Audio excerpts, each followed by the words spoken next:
got reminded of why I hate airports and airplanes. Everything about it, the whole experience, the ticket lines, TSA, boarding, especially boarding. I hate it all.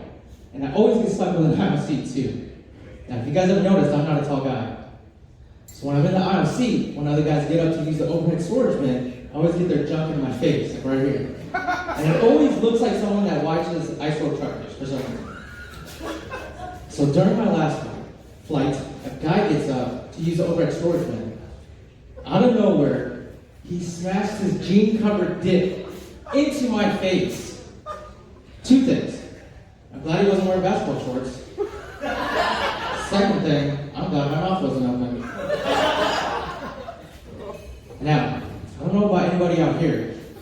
At any point during my day, if I had to ask, was that a penis? My day is ruined. My name is Anton, that's my time.